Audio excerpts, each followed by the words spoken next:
أعوذ بالله من الشيطان الرجيم.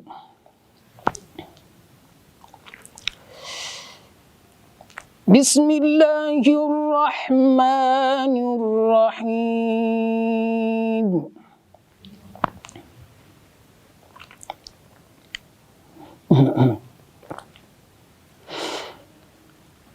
ألا إن أولياء الله لا خوف عليهم ولا هم يحزنون.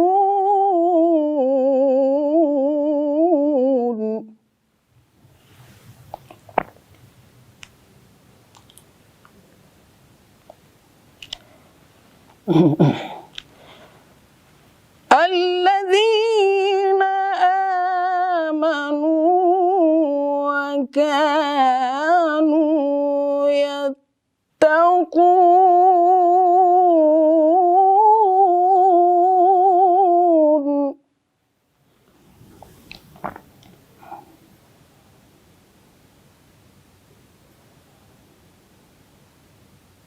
لهم البشرى في الحياة الدنيا وفي الآخرة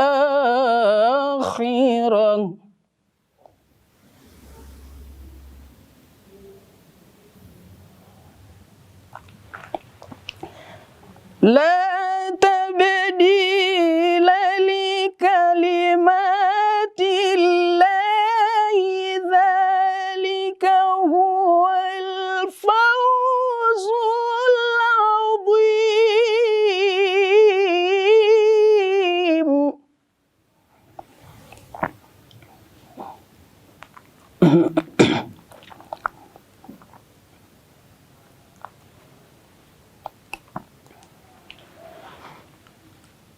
ألا إن أولياء الله لا خوف عليهم ولا هم يحزنون.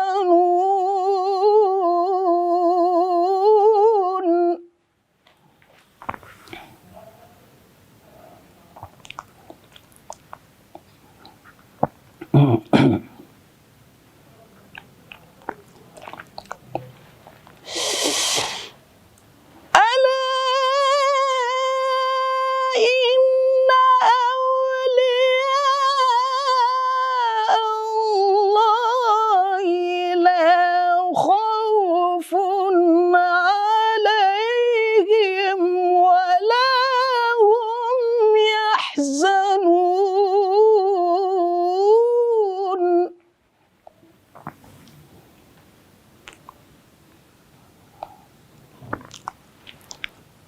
الذين آمنوا وكانوا يتقون.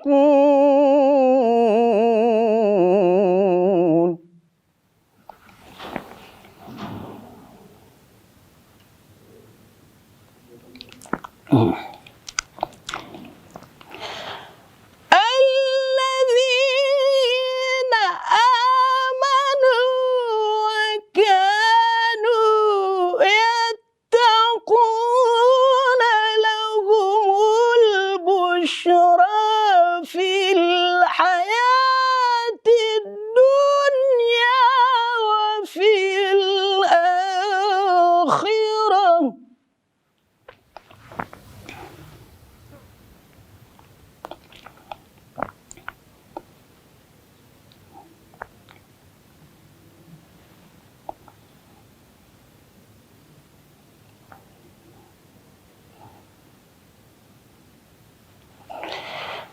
لا تبديل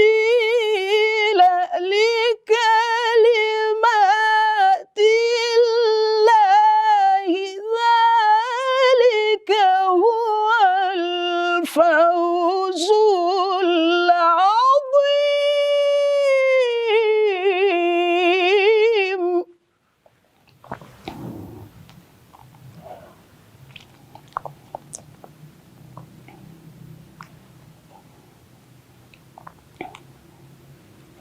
الله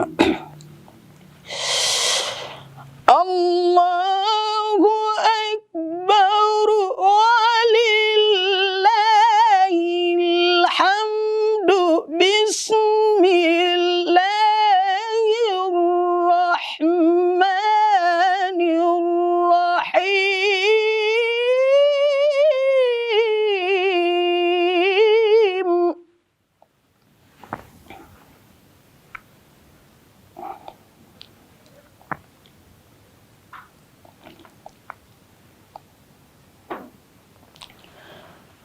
الله أكبر ولله الحمد بسم الله الرحمن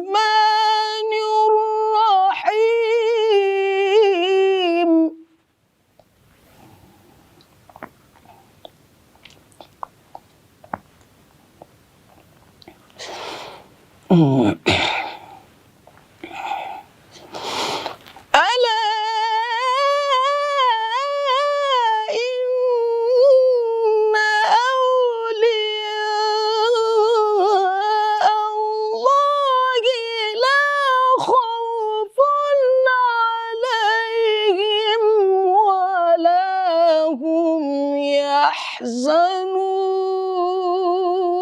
يحزنون.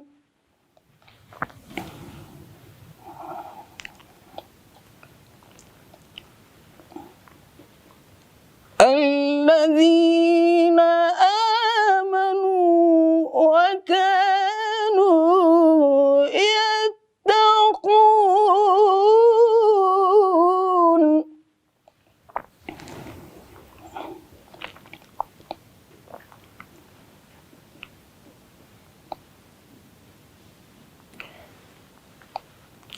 لهم البشرى في الحياة الدنيا وفي الآخرة.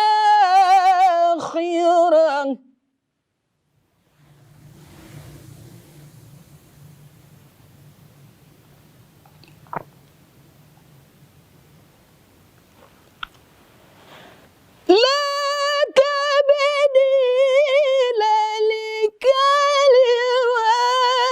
الله ذلك هو الفوز العظيم.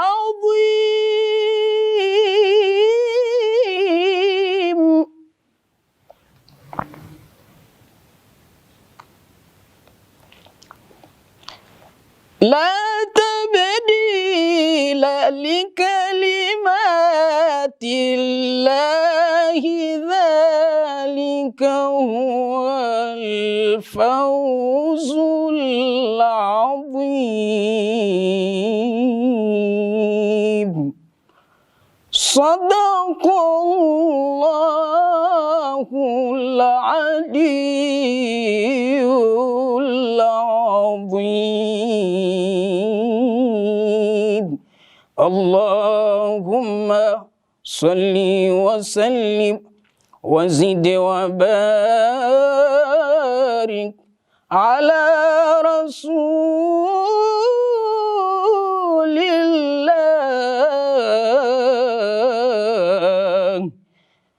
وآله الأطهار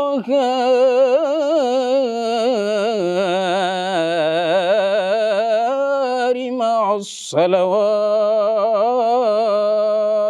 اللهم صل على محمد وآل محمد وعجل فرجهم.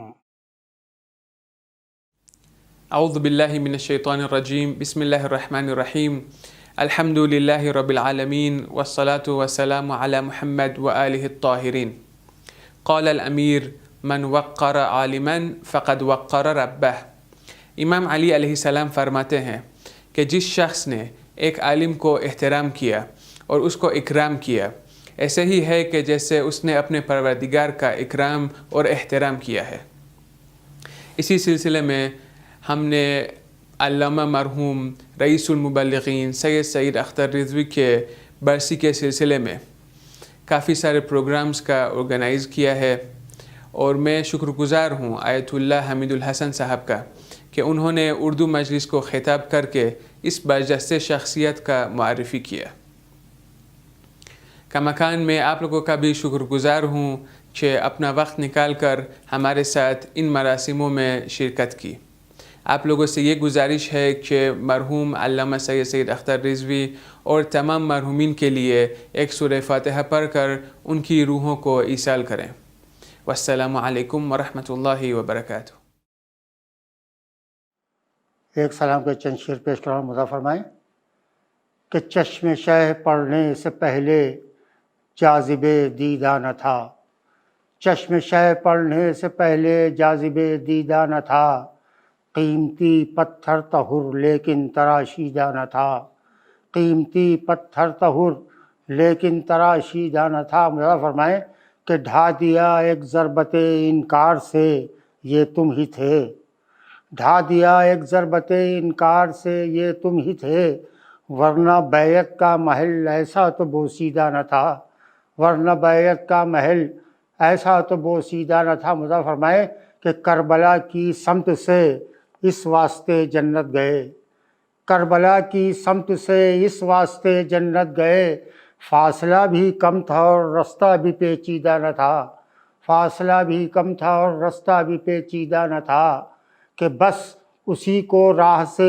واپس کیا شبیر نے، بس اسی کو راہ سے واپس کیا شبیر نے، نصرت دین الہی میں جو سنجیدہ نہ تھا، نصرت دین الہی میں جو سنجیدہ نہ تھا۔ مدعا فرمائیں کہ لوح کی تحریر آئینہ تھی عابد پر اگر، لوح کی تحریر آئینہ تھی عابد پر اگر، چشم زینب سے بھی کوئی حرف پوشیدہ نہ تھا، چشم زینب سے بھی کوئی حرف پوشیدہ نہ تھا۔ خاص کر کے مدعا فرمائیں کہ اس طرف خوف جری تھا اس طرف شوق جہاد، اس طرف خوف جری تھا اس طرف شوق جہاد، کوئی بھی خیمہ شب عاشور خوابیدہ نہ تھا، کوئی بھی خیمہ شب عاشور خوابیدہ نہ تھا۔ مدعا فرمائیں کہ پانی بھی چلو میں تھا اور پیاس بھی ہونٹوں پہ تھی، پانی بھی چلو میں تھا اور پیاس بھی ہونٹوں پہ تھی، بس وفا نے اس کو پھینکا جو پسندیدہ نہ تھا،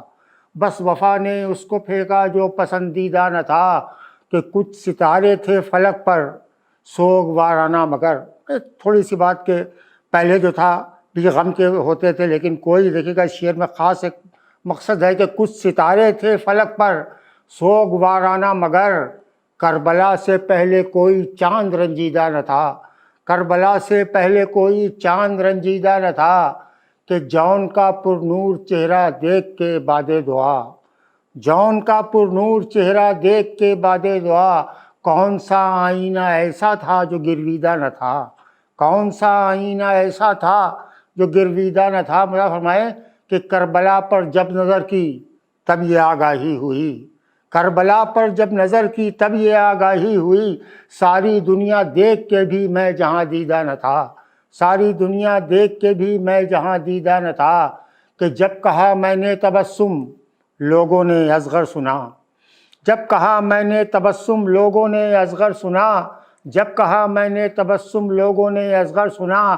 نام سے یہ استعارہ پہلے چسپیدہ نہ تھا، نام سے یہ استعارہ پہلے چسپیدہ نہ تھا، کہ بے ردائی تھی اسیری تھی تماشائی بھی تھے، بے ردائی تھی اسیری تھی تماشائی بھی تھے، پھر بھی اس خطبے کا کوئی حرف شوریدہ نہ تھا، پھر بھی اس خطبے کا کوئی حرف شوریدہ نہ تھا، کہ اس زمیں سے روز اگتے ہیں مہ و مہر و نجوم، اس زمیں سے روز اگتے ہیں مہ و مہر و نجوم، ایک دن تھا جب وہاں سبزہ بھی روئیدہ نہ تھا، ایک دن تھا جب وہاں سبزہ بھی روئیدہ نہ تھا۔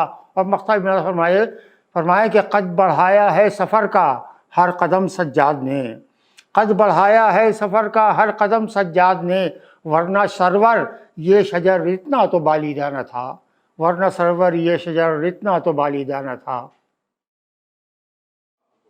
ایک سلام کے کچھ اور اشعار پیش کر رہا ہوں، مدعا فرمائیں، مطلع خاص کر کے مدعا فرمائیں کہ بے زباں نے جب تبسم حرف مرسل کر دیا، بے زباں نے جب تبسم حرف مرسل کر دیا، بو لہب کی طرح دستے ہرملا شل کر دیا، بو لہب کی طرح دستے ہرملا شل کر دیا کہ حشر تک باطل زباں اب صرف کر سکتی نہیں، حشر تک باطل زباں اب صرف کر سکتی نہیں، ایک نہیں نے جملہ بیعت کو محمل کر دیا، ایک نہیں نے جملہ بیعت کو محمل کر دیا۔ یہ شعر دیکھیے خاص مظہری بہت سادہ سے شعر ہے، ملاحظہ فرمائیے کہ آیہ بلغ نے آ کر دین کو کامل کیا، آیہ بلغ نے آ کر دین کو کامل کیا، حر نے فہرست شہادت کو مکمل کر دیا، حر نے فہرست شہادت کو مکمل کر دیا۔ خاص کر کے مطلب فرمائیں دیکھیے گا کہ بڑھ گیا کچھ اور ہی چشم شہادت کا جمال، بڑھ گیا کچھ اور ہی چشم شہادت کا جمال، جون نے جب اپنی قربانی کو کاجل کر دیا، جون نے جب اپنی قربانی کو کاجل کر دیا کہ موت کو میٹھا کہا قاسم نے اصغر مسکرائے، موت کو میٹھا کہا قاسم نے اصغر مسکرائے، ایک نے دعویٰ کیا ایک نے مدلل کر دیا، ایک نے دعویٰ کیا ایک نے مدلل کر دیا۔ دیکھیے گا یہ بھی شعر کہ ایک نابینا کو بھی حیدر نظر آنے لگے، ایک نابینا کو بھی حیدر نظر آنے لگے، اس طرح زینب نے لہجے کو مشکل کر دیا، اس طرح زینب نے لہجے کو مشکل کر دیا۔ مزہ فرمائیں کہ جلد ہو، دیکھیے گا یہ شعر خاص کر کے مزہ فرمائیں کہ جلد ہو قید ندامت سے رہا احساس حر، جلد ہو قید ندامت سے رہا احساس حر، اس لیے شبیر نے آخر کو اول کر دیا، اس لیے شبیر نے آخر کو اول کر دیا۔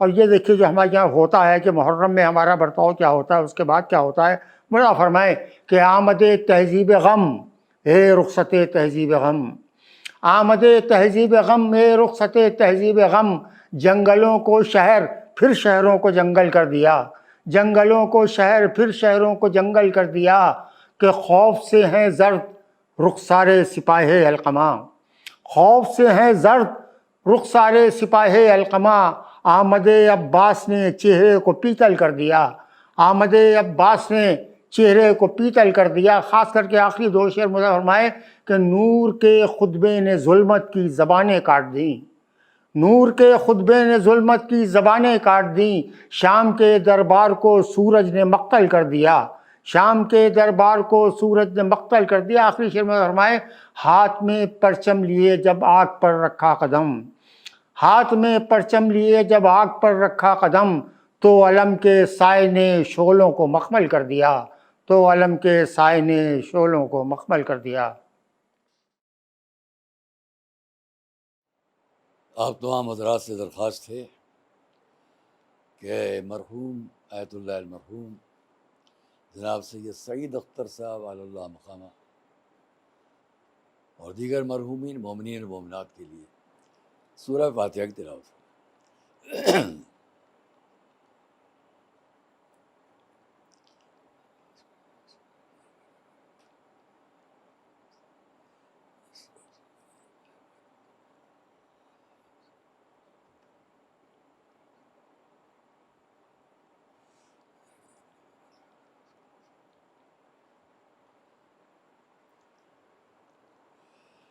اعوذ باللہ السمیع العلیم من الشیطان اللعین الرجیم، بسم اللہ الرحمن الرحیم، الحمد للہ رب العالمین، والصلاة والسلام علی اشرف الانبیاء والمرسلین، سیدنا و نبینا و شفیعنا ابی القاسم محمد وَإِلَى بَيْتِهِ الطَّيِّبِينَ الطَّاهِرِينَ الْمَعْصُومِينَ الْمَظْلُومِينَ الَّذِينَ أَذْهَبَ اللَّهُ عَنْهُمُ الرِّجْسَ وَطَهَّرَهُمْ تَطْهِيرًا وَرَحْمَةُ اللَّهِ عَلَىٰ أَعْدَائِهِمْ وَقَتْلَتِهِمْ وَغَاصِبِي حُقُوقِهِمْ أَجْمَعِينَ مِنَ الْأَوَّلِينَ وَالْآخِرِينَ أما بعد فقد قال الله سبحانه في كتابه المبين وقوله الحق، بسم الله الرحمن الرحيم، ادع إلى سبيل ربك بالحكمة والموعظة الحسنة وجادلهم بالتي هي أحسن إن ربك هو أعلم بمن ضل عن سبيله وهو أعلم بالمهتدين۔ صلوات محمد وآل محمد۔ ہمارے آپ کے درمیان اس وقت جو گفتگو ہے وہ سورہ النحل کی 125ویں آیت ہے. اسی سے بالکل متعلق اس کے بعد 126ویں آیت ہے، اس کو بھی کچھ کہوں گا، اور پھر 2 آیات کے بعد یہ سورہ ختم ہو جاتا ہے. مکمل 128 آیات سورہ النحل میں ہے. اور ہم نے اس آیت کو بھی سرنامہ کلام اس مصلحت سے قرار دیا ہے کہ ہمارے لیے جو اس وقت سب سے اہم موضوع ہے آج ساری دنیا کا، اسلام اور اسلام کو پہنچانے کا معاملہ، اسلامی احکام کو کیسے پہنچایا جائے. صدیوں سے یہی ہے، ہزاروں سال مذہب کو گزر گئے بات کہتے کہتے، اور قرآن کریم کو 1553 سال ہو گئے اس کے نزول کو. ایک تو اس لیے بھی، دوسرا یہ مجلس بھی جس شخصیت سے ایصال ثواب سے منسوب ہے، ان کی زندگی بھی سب سے اہم جس شاہراہ پر تھی وہ اسلامی تبلیغ کا مسئلہ تھا. اس کو میں بھی کہوں گا. تو اس لیے آئیے ہم اور آپ دیکھیں. پہلے ہی میں اتنا کہہ دوں کہ جب ہم اور آپ کوئی اسلامی معاملات کی تبلیغ کرتے ہیں، تبلیغ کیا ہے؟ پہنچانا. اسلامی احکام کو، اسلامی شریعت کو، قرآنی معاملات کو، قرآنی احکام کو پہنچانا، اس راستے سے پہنچانا جو مسلمانوں میں جس کے لیے جیسا پسندیدہ ہو.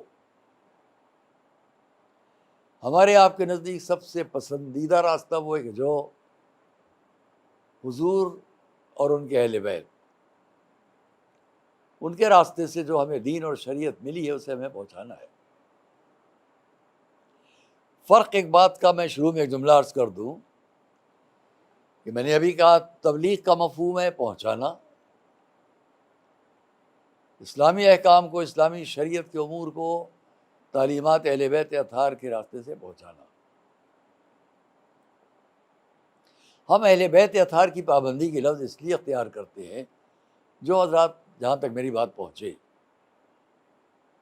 دیکھیے 2 لفظوں میں بہت بڑا فرق ہو جائے گا. اسلامی تبلیغ کو، قرآنی تبلیغ کو، اسلامی احکام کو 2 لفظوں کے سہارے اگر ہم بات کریں تو بڑا فرق ہو جائے گا، واضح ہو جائے گی بات. ایک ہے اپنی بات کو حق، حقانیت، صداقت، سچائی، جس کو بھی آپ کہیں. ایک ہے پہنچانا، اور ایک ہے منوانا. فرق ہو جائے گا. پہنچانا اور ہے اور منوانا اور ہے. پہنچانا اور سامنے والے کا مان لینا اور ہے، اور پہنچانے سے الگ رہ کر منوانا، اس پر ضد اور بات. ہماری اسلامی شریعت جو دنیا کے سامنے اسلام کی باتیں دنیا تک گئیں، اس میں ہمیں تاریخ کے تمام ماضی کے صفحات اگر ہم پلٹیں تو یہ دونوں رخ ملیں گے. میں اس پر زیادہ نہیں کہوں گا. بات کو پہنچایا گیا، سامنے والے نے مان لیا. بات کو پہنچایا گیا، سامنے والے نے نہیں مانا، منوایا گیا. بڑا فرق ہے. اور ہمیں کیا حق ہے کسی سے بات کو، اسلامی بات کو، اسلامی شریعت کو، قرآنی احکام کو منوانا؟ ہم کیا ہیں؟ ہماری کیا حیثیت ہے؟ میں نے سورہ النحل کی جس آیت سے ابتدا کی ہے، وہاں کیا کہا جا رہا ہے؟ ادعو الی سبیل ربک، اے رسول. بھائی اسی پر مجھے بات کرنا ہے. رسول سے خطاب ہو رہا ہے، اے رسول، اللہ کے راستے کی طرف آپ لوگوں کو دعوت دیں. سبیل رب کیا ہے؟ تفاسیر میں ملے گا آپ کو دین الہی، اللہ کا دین. اللہ کے دین کی طرف آپ لوگوں کو بلائیں. اب کیا کہا گیا؟ بالحکمہ، حکمت کے ساتھ. ابھی میں کہوں گا حکمت کیا ہے.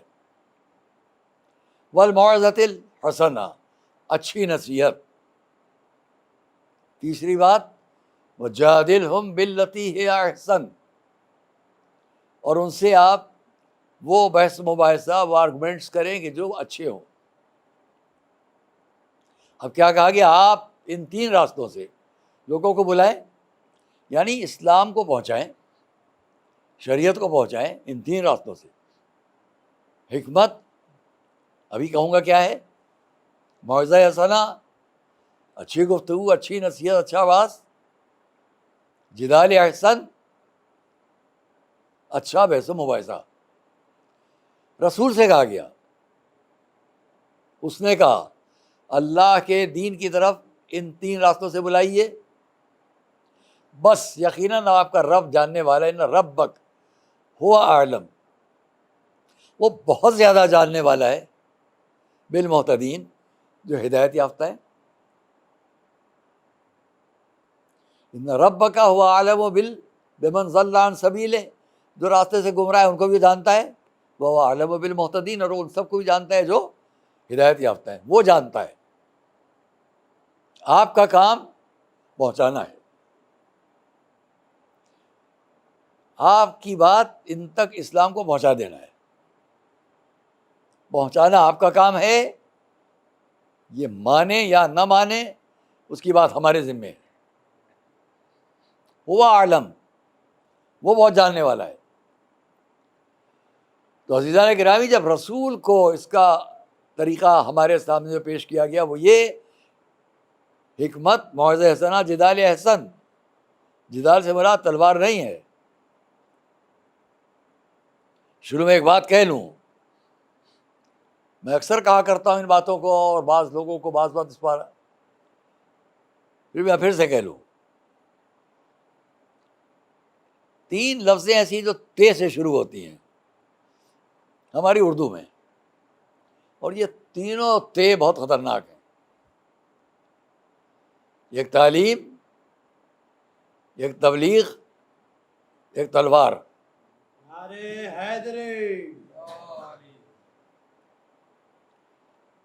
یہ بہت خطرناک ہیں. بچوں کے ہاتھ میں چلی جائیں، تم تعلیم دو، تم تبلیغ کرو. نافہم، کم فہم لوگوں کے ہاتھ میں چلی جائیں، تم تعلیم دو. کوئی بھی انسان کم عقل استاد کے حوالے اپنے بچے کو نہیں کرتا، اور کوئی بھی سمجھدار کسی بچے کے ہاتھ میں تلوار نہیں دے گا. کیا کر لے گا؟ ویسے ہی تعلیم، تبلیغ اور تلوار نہیں دی جائیں گی سمجھدار کے ہاتھ پہ. اسلامی تبلیغ، ابھی میں اس پر اگر کہوں تو عشروں کا موضوع ہے، لیکن چونکہ ایک بہت بڑی شخصیت سے متعلق بات ہے اس لیے میں اسی موضوع کو اختیار کر رہا ہوں. تو رسول سے کیا کیا گیا؟ بالحکمہ. اب آئیے پھر بات کریں، حکمت کے ساتھ بلائیے. حکمت کیا ہے؟ طب، میڈیکل، یہ سب نہیں ہے. حکمت سے مراد، اس کو تفسیر مجموع البیان میں ہماری عظیم مفسر ہستی علامہ طبرسی نے بھی لکھا، الحکمہ هو المانع. الحکمہ المانع، المانع بس وہ روکنے والی. کس بات سے روکنے والی؟ قرآن کے لیے انہوں نے لکھا، قرآن سمّی بالحکمہ، قرآن کا نام بھی حکمت پڑا. پھر انہوں نے لکھا اس لیے حکمت ہے کیا؟ جو اچھی باتیں جس کے ذریعے بتائی جائیں، اور بری باتوں سے، جو قبیح باتیں ان سے روکا جائے، یہ ہے حکمت. اس لیے انہوں نے آگے بڑھ کر لکھا کہ اگر یہ کہا جائے کہ حکمت کیا ہے، بمنزل مانع عن الفساد، فساد سے روکنے والی منزلت میں ہے حکمت. تب قرآن سے رسول سے کیا خطاب کیا کہ آپ لوگوں کو اللہ کے راستے کی طرف حکمت سے بلائیں, یعنی قرآن سے بلائیں. یعنی قرآن کیا ہے؟ فساد سے روکنے والی کتاب. موعظہ حسنہ, واضح حسن, اچھے واضح سے بلائیں. کیا ہے؟ مواعظ بالقرآن, جو قرآن کے واعظ و نصیحت والی باتیں ان سے. جدال احسن کیا ہے؟ ناظرہم, یہی تفسیر میں ہے, بالقرآن. اگر آپ کو ان سے مناظرہ کرنا ہے تو قرآن سے. اگر ہم ہر جگہ قرآن کی پابندی میں ہیں, شریعت کو پہنچانے میں, دین کو پہنچانے میں, تبلیغ کرنے میں, تو ہر قدم پر ہم کو اس کی پر نظر رکھنا ہے کہ اس سے کوئی فساد تو نہیں پیدا ہونے والا ہے. جہاں فساد کا امکان ہو وہاں پہ رک جانا ہے. یہ تبلیغ نہیں ہوگی, مفاد قرآنیہ کے خلاف ہوگی. فساد ہوتا رہے, ہم تبلیغ کرتے رہیں. بات کو میں بہت سمیٹ کر کہوں گا اس لیے کہ مختصر سی گفتگو ہے. یا خیال کیجئے کہ حضور کی 63 سال کی زندگی, اس 63 سال کی زندگی میں 23 سال جو آپ کی تبلیغی قرآنی زندگی کے مکے میں گزرے 40 سال کے بعد, ان 23 سال میں سب سے اہم وقت کون سا ہے؟ جب آپ نے پہلے اپنے بھائی کو ہجرت حبشہ کے لیے بھیجا, ان 2 ہجرتوں کے بعد اب تیسری ہجرت جب حضور نے خود ہجرت فرمائی. کیوں ہجرت کی گئی؟ آپ سب غور کیجئے, کیوں ہجرت کی گئی؟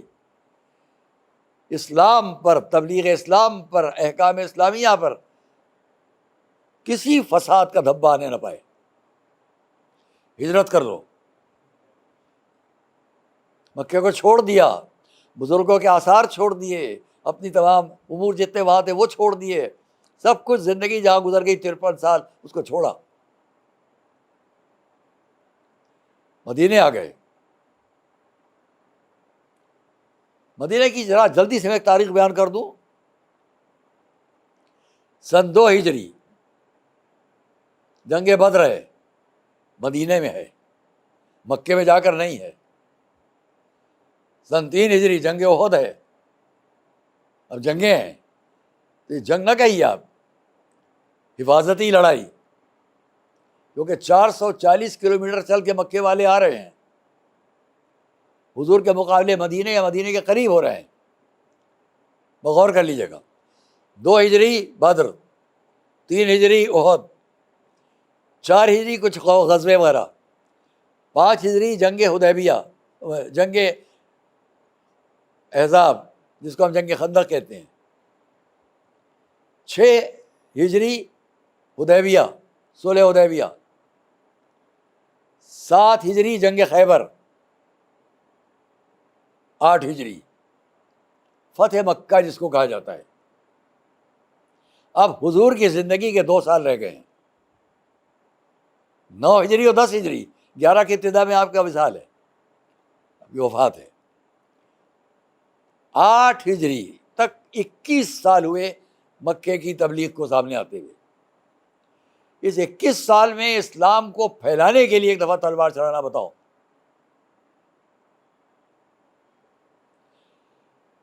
مکے کی 13 سال اور مدینے کی 8 سال کی زندگی میں سے 21 سال میں نے آپ کو بیان کیے, ابھی 2 سال باقی ہیں. اس 21 سال میں سن 8 ہجری میں مکے کی فتح کے موقع پر وہ خاندان جو اب تک لڑتا چلا آیا تھا اور لڑاتا چلا آیا تھا, اس نے اسلام قبول کر لیا. یعنی ابو سفیان کا گھرانہ. ابو سفیان کے گھرانے نے 8 ہجری میں اسلام قبول کیا. ساری دنیا کے سامنے میں تان و طنز کے لیے نہیں کہا کرتا ہوں, مگر انصاف, جسٹیفیکیشن, عدالت کے لیے ایک بات کہوں گا. حضور کی اعلان نبوت کے بعد سے 23 سال کی زندگی میں, 13 سال مکے کے, 8 سال مدینے میں, 21 سال کی زندگی میں جتنے لوگ ساتھ آئے ہوں, ہم اس تبلیغ پر بھروسہ کریں یا 8 ہجری کے بعد سے جو 2 سال بس رسول کے ساتھ رہے، ان کی تبلیغ پر بھروسہ کریں. ماننا پڑے گا جو بعد کے بھی 2 سال تک ساتھ رہے، یعنی جو رسول کی تبلیغاتی زندگی میں 23 سال ساتھ رہے وہ ناقابل اعتبار ہو جائیں گے، اور جو آخر میں صرف 2 سال ساتھ آ گئے وہ قابل اعتبار ہو گئے. بھروسہ کیجئے، اعتماد رکھیے کہ پوری تبلیغ رسالت حکمت فساد سے الگ رہ کر، قتل و خونریزی سے الگ رہ کر ساری تبلیغ اسلام ہے. اور اس کے بعد میں ایک واقعہ چھوٹا سا بیان کروں گا. بعد رسول 25 سال اور گزر گئے. تاریخ کا ایک چھوٹا سا تجزیہ بس. 25 سال اور گزر گئے. اس کا مقصد یہ کہ اب آدھی صدی تقریباً ہاف سینچری ہو رہی ہے. 48 سال ہو گئے، 2 سال بس اور. اب وہ وقت ہے کہ خود مولا علی کوفے میں ہے، مدینہ بھی نہیں ہے، مکہ بھی نہیں ہے، کوفے میں ہے. دنیاوی اعتبار سے بھی تاج و تخت و پرچم اور فوج اور عسکر لشکر سب کچھ ساتھ ہے. اور تاریخ کہہ رہی ہے کہ آپ اپنے عمال حکومت کے بڑے بڑے جو عہدیداران ہیں ان کے ساتھ آپ راستے میں جا رہے ہیں. کسی وجہ سے واقعہ آپ نے سنا ہوگا، بیان کر رہا ہوں. اس کے ایک اہم گوشے کی طرف متوجہ کرنا ہے. آپ راستے میں جا رہے ہیں، ایک ضعیف بیمار بوڑھے انسان کو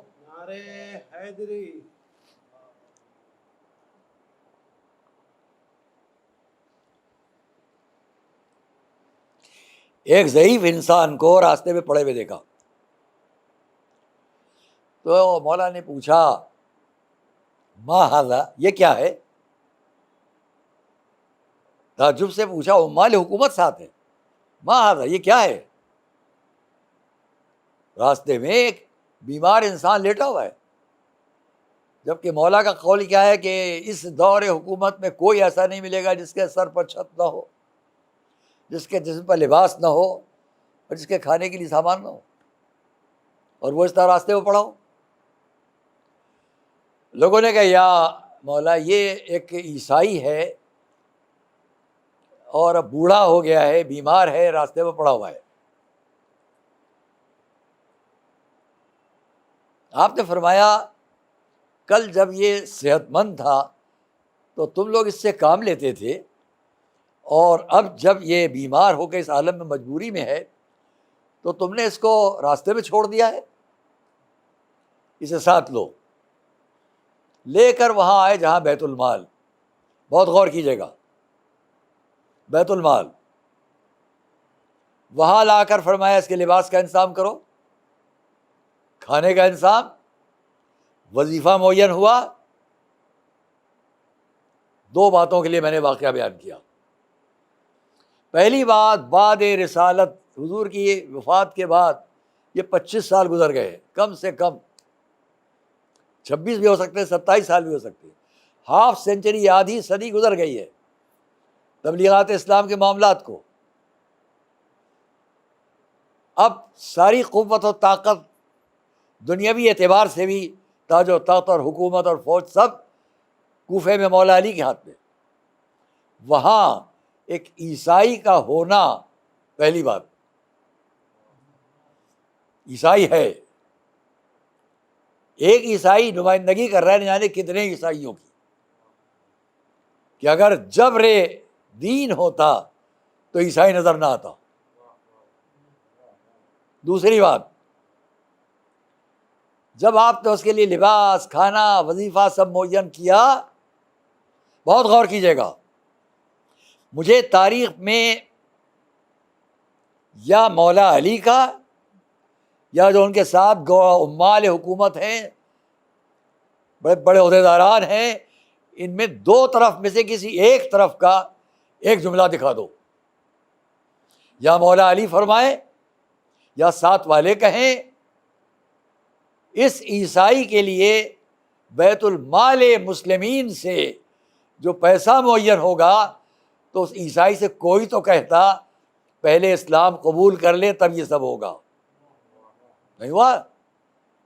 یہ ہے اسلام جہاں کوئی جبر، کوئی تشدد، کوئی زبردستی نہیں ہے. بات پہنچانا ان کا کام، ماننا نہ ماننا ان کا کام.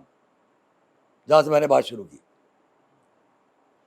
اور اس لیے میں اتنا اور آخر میں کہہ دوں کہ وقت کم ہے کہ جب بالکل آخری سال حضور کی زندگی کا ہے، جس کو سن 10 ہجری آپ کہہ لیں،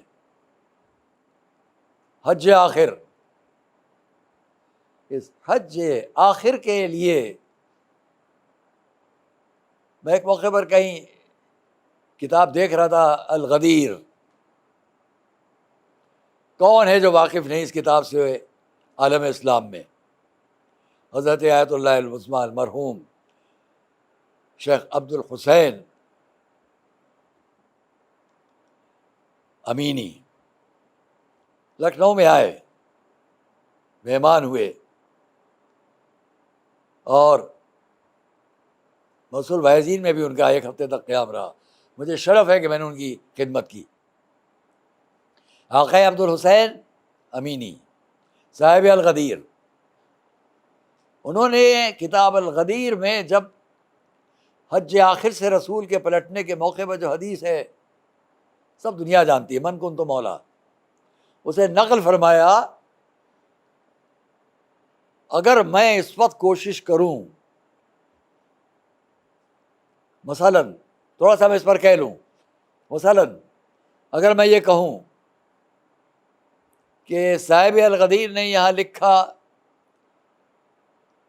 ان افراد کے، بڑے لوگوں کے نام، 1,30,000 کا مجمع ہے، اس 1,30,000 کے مجمع میں جو بڑے بڑے افراد موجود ہیں ان سب کے نام میں سے لکھتے ہوئے پھر انہوں نے یہ بھی لکھا کہ اس حدیث کے نقل کرنے والے کون کون ہیں. ان میں بڑے بڑے ایک جگہ پر نام 40 لکھے گئے. اگر مجھ سے ان 40 کے نام پوچھے جائیں تو میں پریشان ہو جاؤں گا.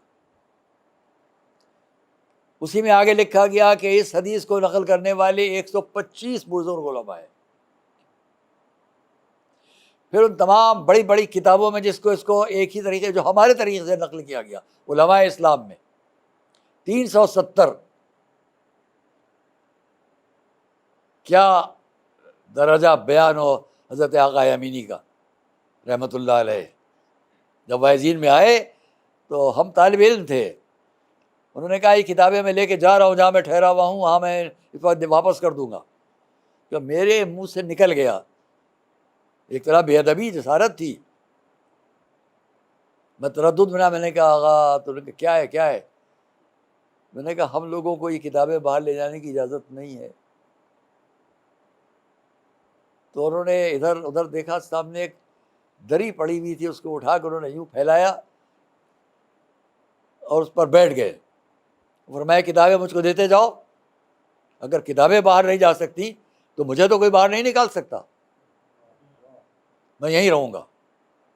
زمین پر، کھری زمین پر. انہوں نے کہا بھائی میرے لیے ایک پانی کا انتظام رکھ دو بس. تو کچھ پانی کا انتظام ان کے لیے کر دیا گیا، اور وہ 1 ہفتہ رات دن وہیں رہے مسلم بھائی کے کتب خانے میں. ہم لوگ جاتے تھے، ان کا حوال پوچھے. رات کا وقت، مچھر، دنیا بھر کی اور پریشانیاں، نہ آرام نہ آسائش. کتابیں اس طرح ہوتی ہیں تیار، محنت اس طرح ہوتی ہے. تو انہوں نے جن لوگوں کے نام لکھے کہ یہاں روایت، اس نے روایت کی، انہوں نے کی، وہ میں تفصیل بیان کروں تو ایک الگ پورا موضوع ہو جائے گا. کیا یہ عظمت کافی نہیں کہ میں 40 کے نام نہیں گنوا سکتا، اور وہ 370 افراد کے جن کی کتابوں میں اسے نقل کیا گیا وہ بیان کرے. رسول نے اتنے بڑے مجمع کے سامنے 2 ہی باتیں تو ثابت کی. ایک، حج کے موقع پر تمام اعمال شریعت کس طرح کیا ہے سب بیان ہو گیا، اور وہاں تک آتے ہوئے سارے مجمع کو جمع کر کے ایک ہی قول، من کنت مولا فہذا علی مولا.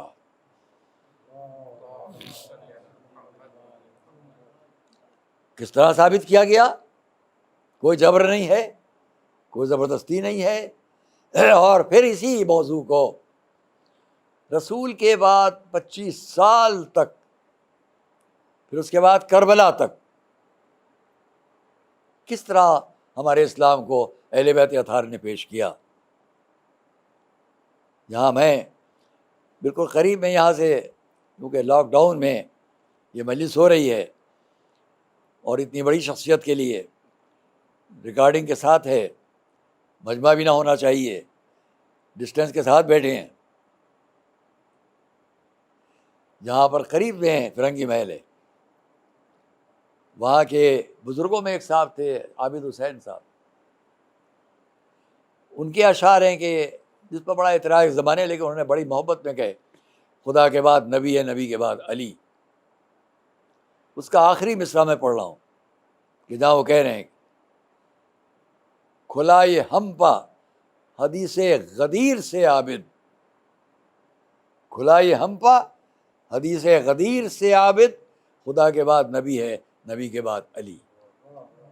میں پورا پڑھتا لیکن وقت نہیں ہے، تو میں بس بات کو تمام کروں گا کہ تبلیغ اسلام ہم سب کو الحمدللہ اس پر فخر و شرف ہے کہ ہمارا راستہ وہ ہے جو راستہ اہل بیت اطہار کا تھا اور جس پر انہوں نے اپنی زندگیاں پیش کی، کربلا تک یہی۔ ہمارے محترم عالم جو آج ہمارے درمیان نہیں ہیں، میں ان کے بارے میں ابھی بعد میں کچھ کہوں گا، آیت اللہ المرحوم مولانا سعید اختر صاحب قبلہ، جو ہم سے تقریباً 11-12 سال بڑے تھے، ہمارے بزرگوں میں ایک طرح تھے۔ انہوں نے مشرقی افریقہ میں سن 59 میں، غالباً 59 میں وہ گئے۔ میں 56 میں افریقہ گیا تھا، واپس آ گیا، پھر عراق چلا گیا۔ سن 58 سے میں عراق میں تھا، نجف اشرف میں۔ مولانا کی وہ تبلیغات اس لیے اہم ہے کہ ان جیسا مبلغ پوری تاریخ میں ہماری کوئی دوسرا نہیں ہے، اس لیے کہ بلیکس میں، کالے لوگوں میں کوئی جا کے تبلیغ کرے، منفرد ذات مولانا سید اختر صاحب قبلہ کی ہے۔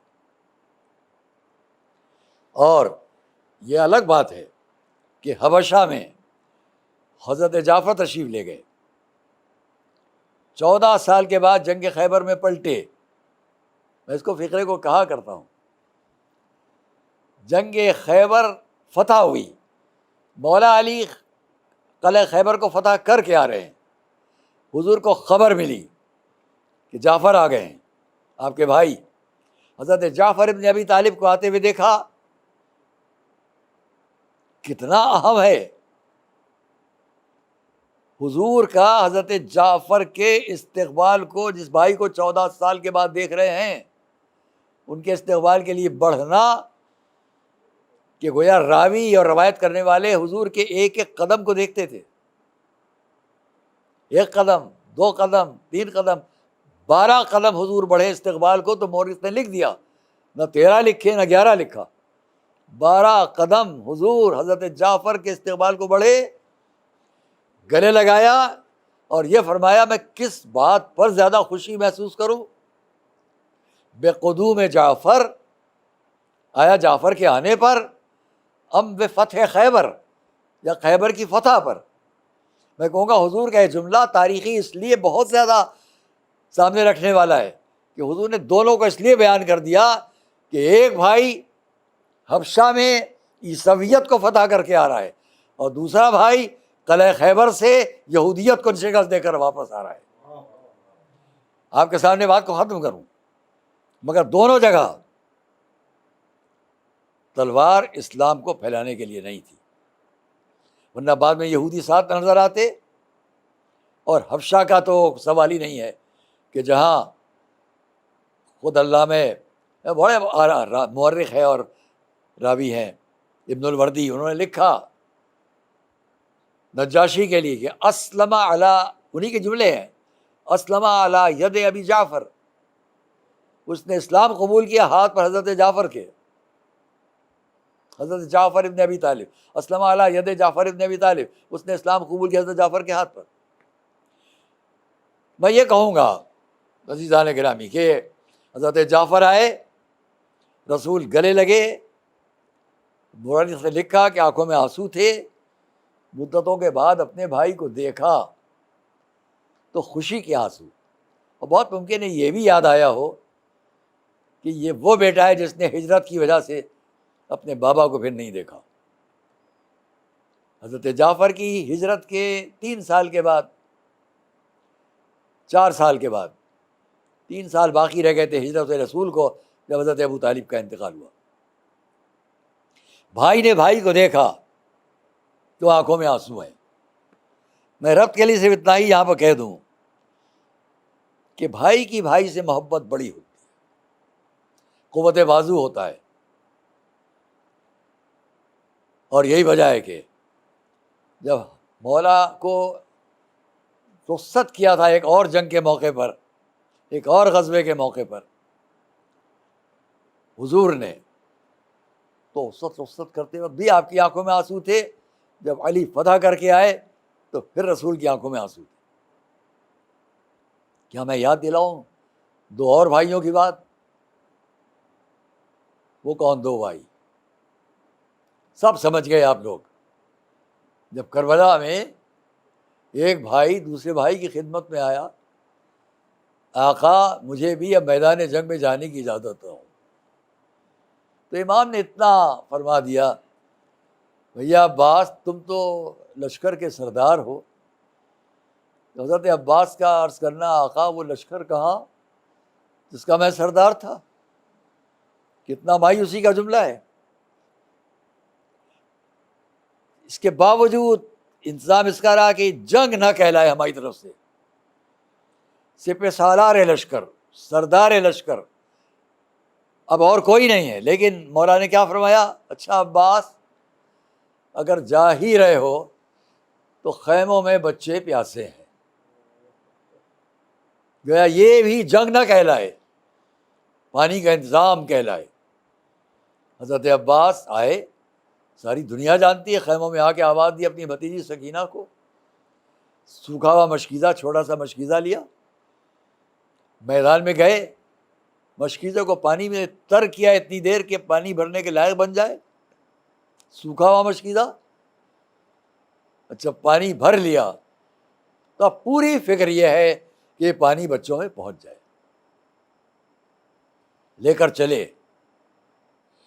میں اس منظر کو کیا بیان کروں، چند لفظوں میں بات تمام کروں کہ لے کر چلے پانی۔ عالم یہ ہے کہ پورے لشکر کا اب زور اس پر ہے کہ پانی خیمے میں نہ پہنچے۔ آخر وہ منظر سامنے آیا کہ ایک بازو پر وار ہوا، لیکن کوئی فکر میرے اور آپ کے آقا عباس نے نہیں کی سوائے اس کے کہ پانی پہنچا دوں۔ کیونکہ چلتے وقت آقا نے کیا کہا ہے، کیا فرمایا ہے، عباس خیموں میں بچے پیاسے ہیں۔ یہ جملہ بار بار میں کہوں گا، ذہن میں رکھیے گا، عباس خیموں میں بچے پیاسے ہیں۔ دوسرے بازو پر وار ہوا، یہ خیموں تک مشکیزہ پہنچ جائے، یہاں تک کہ جب مشکیزے پر بھی تیر لگ گیا تو مجھے کہنا اتنا ہے، آپ روایت میں دیکھیں گے، بازو پر وار ہوا، ہاتھ کٹا، کوئی جملہ آقا عباس کی زبان پر میں تاریخ میں نہیں دیکھتا۔ دوسرا بازو کٹا، میں کوئی تاریخ میں جملہ آپ کی زبان پر نہیں دیکھتا۔ لیکن جب پانی بہہ گیا تب مورخ نے لکھا، ہمارے آپ کے آقا ابو الفضل عباس نے اپنا سر آسمان کی طرف بلند کیا، اور اب آپ کی زبان پر وہ جملہ آیا جو گویا ایک طرح جواب ہے اپنے آقا کی بات کا، اللہم ان اطفال الحسین عطشان، اے میرے اللہ خیموں میں میرے آقا حسین کے بچے پیاسے رہ گئے۔ غم بازو کٹنے کا نہیں ہے، پانی خیمے میں نہیں پہنچ پایا۔ اور پھر وہ وقت آ گیا کہ جب آپ کے پاس آئے امام، آ کے سر کو زانو پر رکھا اور لاشے کو حضرت عباس کو اٹھانا چاہا، اس آخر وقت میرے اور آپ کے آقا ابو الفضل عباس کے جملے، جس کو علامہ دربندی نے، صاحب اسرار الشہادہ نے اس التزام کے ساتھ لکھا ہے کہ جو اسے بیان کرے وہ ان کا نام لے، انہوں نے لکھا کہ جب امام نے عباس کو اٹھانا چاہا تو عرض کرتے ہیں آقا میری لاش خیمے میں نہ لے جائیے گا، مجھے سکینہ سے شرم آتی ہے، پانی کا وعدہ کیا تھا پانی نہ پہنچا سکے، حسین آ گئے خیموں تک، بچے دوڑ کر باہر آ گئے، دیکھا خالی علم ہے، عباس نہیں ہے، واہ عباسا واہ عباسا کما تمشی یعلم الذین ظلموا أی منقلب ینقلبون لا لعنۃ اللہ علی القوم الظالمین۔ ہمارے رب حق محمد وآل محمد جہاں تک یہ آواز پہنچے تمام مومنین مومنات سب کو اپنی حفظ و امان میں رکھ، جو اس وقت وبا چلی ہوئی اس سے سب کو محفوظ رکھ بحق محمد وآل محمد۔ تمام دنیا انسانیت اس وقت اس بات سے پریشان ہے، جتنے شریف شرفا جہاں جہاں پریشان سب کو اس سے نجات عطا فرما۔ ہمارے بحق محمد وآل محمد جو عازم علماء ہیں ہمارا سایہ، ان کا سایہ ہمارے سروں پر باقی رکھ، جو عازم علماء ہیں ہمارے تمام کربلا معلیٰ میں، نجف میں، قم مقدس میں، ان سب کا سایہ ہمارے سروں میں برقرار رکھ بحق محمد وآل محمد۔ جو مریض ہیں ان کے امراض سے انہیں شفا عطا فرما، جو کسی فکر و تردد میں مبتلا ہے ان سے ان کو نجات عطا فرما، زندگی کی آخری سانس تک ہم سب کو راہ محبت اہل بیت پر ثابت قدم رہے، ظہور حضرت حجت میں تاجیل فرما۔ وہ تمام افراد جو خانوادہ حضرت آغا سید اختر صاحب مرحوم سے متعلق وابستہ ہیں اور دین کے خدمات انجام دے رہے ہیں، ان سب کو اپنی حفظ و امان میں رکھ، ان کے توفیقات میں اضافہ فرما بحق محمد وآل محمد۔ آپ تمام حضرات سے پھر درخواست ہے کہ ایک بار پھر مرحوم جناب سید اختر صاحب علیہ اللہ مقامہ کے لیے ایصال ثواب